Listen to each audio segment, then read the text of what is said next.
जाके फिर पारिवारिक मोह माया में पड़ गए। जैसे प्रकार से एक उदाहरण दे रहा हूं आप लोगों को। एक बहुत बड़ा हाथा बाउंड्री दिया गया है और उसमें 84 द्वार है, 84 द्वार, 84 दरवाजा लगे हुए हैं और 84 दरवाजा में 83 दरवाजा बंद है और मात्र एक ही दरवाजा खुला है, एक गेट।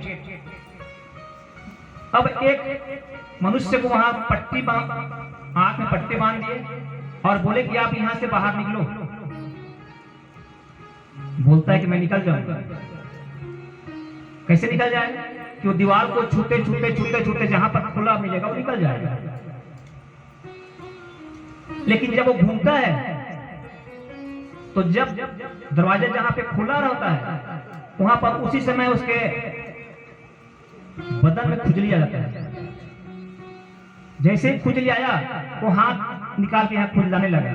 वो दरवाजा बाहर, दरवाजे से नहीं निकल पाए और फिर घूम गए चक्र। ऐसे हमारे जो चक्र है, मनुष्य योनि का चक्र ऐसे घूमता है। हम लोग को मालूम है कि दरवाजा में बाहर निकलना है, लेकिन ऐसे पारिवारिक मोह माया में पड़ करके हम बाहर नहीं निकल पाते हैं। सुन रहे हैं, जान रहे हैं, ज्ञान भक्ति प्राप्त कर रहे हैं, पूजा कर रहे हैं, पाठ कर रहे हैं, यज्ञ आदि सब कर रहे हैं, लेकिन निकल नहीं पाते। इसलिए कलयुग में श्रीमद् भागवत महापुराण सुखदेव जी महाराज के द्वारा पृथ्वी पहली बार लाया गया। कथा पहली बार वो सुनाए। ये पुराण साक्षात स्वयं कृष्ण भगवान विराजमान होते हैं। जैसे प्रकार से दूध में घी रहता है लेकिन दिखाई नहीं देता। आप घी को उसका प्रक्रिया कीजिए, उसको गर्म कीजिए, फिर उसको मथिए तो कहीं जाके घी निकलता है। उसी प्रकार से पुराण को भी आप पढ़िए, सुनिए, ज्ञान प्राप्त कीजिए। कृष्ण भगवान आपको दिखेंगे विराजमान।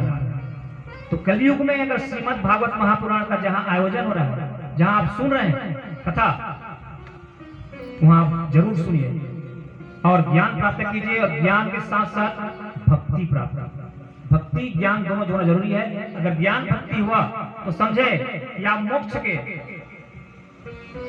द्वार खुल गए। इसी कथा को राजा परीक्षित पूछ रहे हैं, सुखदेव जी महाराज बता रहे हैं। कल कथा में आप लोग सुने कि गोवर्धन महाराज की पूजा किया गया हमारे ठाकुर जी के द्वारा, जिससे इंद्र महाराज कोपित हुए और इतना बारिश हुई, इतना वर्षा हुई कि गोकुल को बहाने के लिए तैयार थे। जितना जो मेघ आवट है चारों आवटों को लगा दिए, लेकिन भगवान जहां होता है उसका कोई बिगाड़ नहीं सकता। साक्षात भगवान जब वहां पर विराजमान है तो इंद्र का सैकड़ों अगर इंद्र आ जाए तो कोई कुछ नहीं कर सकता।